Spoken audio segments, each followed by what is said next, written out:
I think he needed to paint big later on because he didn't want to start with the shape of the format of the canvas, as Cézanne had taught us all to do.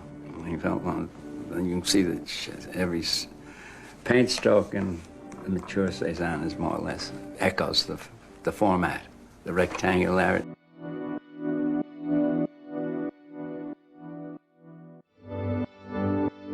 So Pollock wanted to get free of that, so when he'd spread a canvas on the floor, as he took to doing, he didn't want to have that damn rectangle in his field of vision so soon. It was as though he wanted to find his way to it.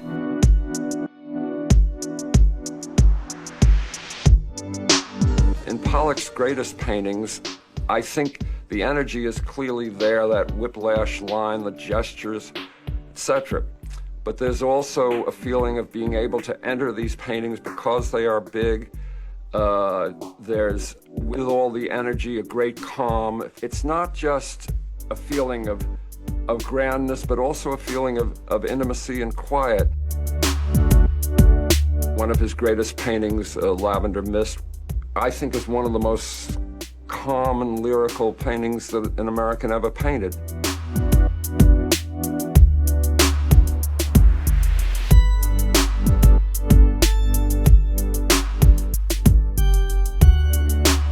One of the first things I think that I felt about Jackson's work is that it was energetic and it was vigorous, and it did have a very intense communicative power.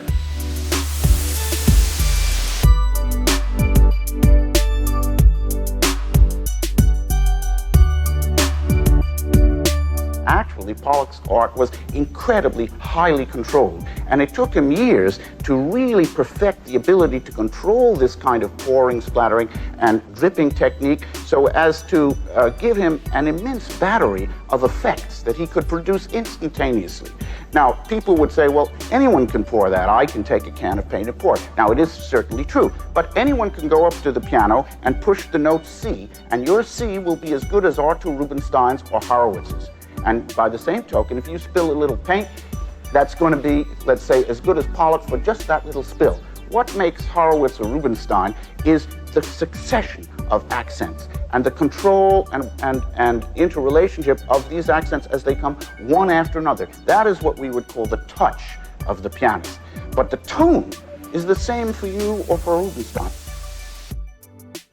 Well, Mr. Pollock, can you tell us how modern art came into being? It didn't jump out of the blue. It's a part of a long tradition, beginning back with Cézanne up through the Cubists, the post-Cubists, to the painting being done today. Well, that is definitely a product of evolution. Yes. And we go back to this method question, which so many people think is important. Can you tell us how you developed your method of painting and why you paint as you do?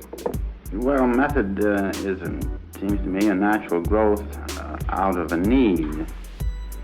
And from a need, the modern artist has found new ways of expressing the world about him.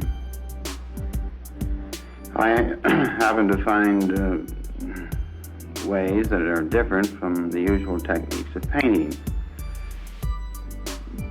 which seems a little strange at the moment, but I don't think there's anything very different about it.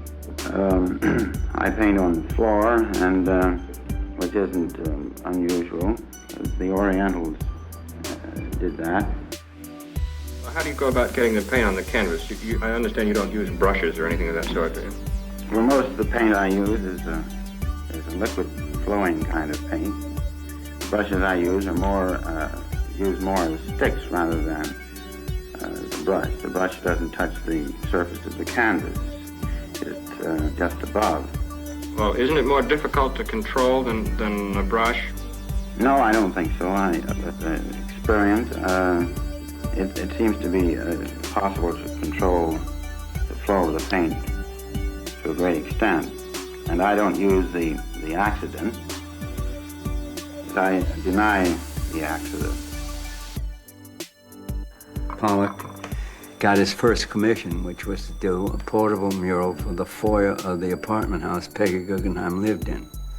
She didn't own it, and the mural was portable, and I saw it and shortly after it was hung, and I thought this made me suspect that Pollock was a great painter.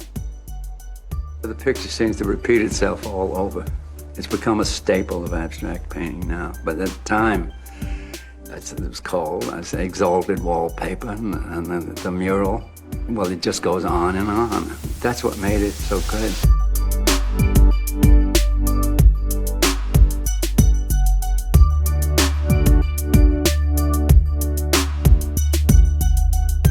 Life magazine ran an article with this photograph of Jackson Pollock, and of course it captured the imagination of the public. And definitely part of Jackson's success was his cowboy image and throwing paint down and reckless and abandoned and so on. It was an exciting image. I think that's one of the most important things about Pollock's work, actually, is that it isn't so much what you're looking at, but it's what's happening to you while you're looking at his particular work.